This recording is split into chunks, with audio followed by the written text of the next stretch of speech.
जय भीम साथियों, 26 फरवरी 1955 को बाबा साहब भीमराव आम्बेडकर ने बीबीसी को दिए इंटरव्यू में महात्मा गांधी के व्यक्तित्व की तीखी आलोचना की थी।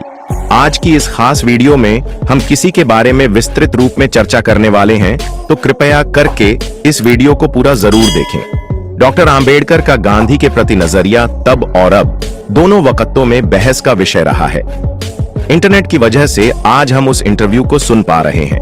डॉक्टर आम्बेडकर की रिकॉर्डिंग बहुत कम है, ऐसे में बीबीसी का इंटरव्यू एक महत्वपूर्ण आइकन है।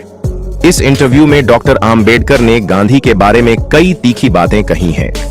गांधी को खारिज करने वालों के लिए ये इंटरव्यू एक संगीत की तरह है, जो उनके कानों को अच्छा लगेगा। हालांकि ये उन लोगों को चकित नहीं करेगा जो गांधी और डॉक्टर आम्बेडकर के रिश्तों के बारे में जानते हैं। इतिहासकार रामचंद्र गुहा ने अपनी नई किताब Gandhi the years that changed the world ने इस इंटरव्यू का यह कहते हुए जिक्र किया है कि 1930 और 1940 के दशक में लिखे उनकी विवादित रचनाओं में भी उन्होंने डॉक्टर आम्बेडकर गांधी की निंदा की है। 70 साल पहले की गई उनकी आलोचनाओं में उन्होंने अपनी राय, ऐतिहासिक दावों और विश्लेषण को शामिल किया था। डॉक्टर आम्बेडकर के मुताबिक गांधी भारत के इतिहास में एक प्रकरण थे। वो कभी एक युग निर्माता नहीं थे।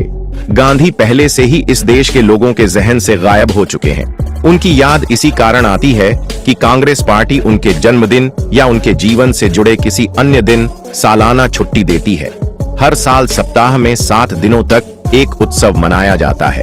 स्वाभाविक रूप से लोगों की स्मृति को पुनर्जीवित किया जाता है। डॉक्टर आम्बेडकर ने कहा कि वो गांधी से हमेशा एक प्रतिद्वंद्वी की हैसियत से मिलते थे, इसलिए वो गांधी को अन्य लोगों की तुलना में बेहतर जानते थे। डॉक्टर आम्बेडकर ने इंटरव्यू में कहा था, आमतौर पर भक्तों के रूप में उनके पास जाने पर कुछ नहीं दिखता सिवाय बाहरी आवरण के, जो उन्होंने महात्मा के रूप में ओढ़ रखा था। लेकिन मैंने उन्हें एक इंसान की हैसियत से देखा, उनके अंदर के नंगे आदमी को देखा। लिहाजा मैं कह सकता हूं कि जो लोग उनसे जुड़े थे, मैं उनके मुकाबले गांधी को बेहतर समझता हूं। डॉक्टर आम्बेडकर के नजरिए से ये दावे शायद सही हों, पर उनके बयान से यह स्पष्ट है कि उन्होंने गांधी को केवल एक दृष्टिकोण और एक तरह के नजरिया से ही देखा था, और इसी की बदौलत उन्होंने गांधी के बारे में अपनी राय बनाई थी। 6 सितंबर 1954 को डॉक्टर आम्बेडकर ने नमक पर टैक्स लगाने की सलाह दी और इसका नाम गांधी निधि रखने का सुझाव दिया। वो चाहते थे कि इसमें जमा राशि का खर्च दलितों के उत्थान के लिए किया जाए। उन्होंने कहा था, मेरे मन में गांधी जी के प्रति आदर है। आप जानते हैं कि चाहे कुछ भी हो जाए, गांधी जी को पिछड़ी जाति के लोग अपनी जान से भी ज्यादा प्यारे थे, इसलिए वह स्वर्ग में से भी आशीर्वाद देंगे। डॉक्टर आम्बेडकर ने इंटरव्यू में गांधी पर आरोप लगाया है, गांधी हर समय दोहरी भूमिका निभाते थे। डॉक्टर आम्बेडकर ने छुआछूत के उन्मूलन के साथ समान अवसर और गरिमा पर जोर दिया था और दावा किया कि गांधी इसके विरोधी थे।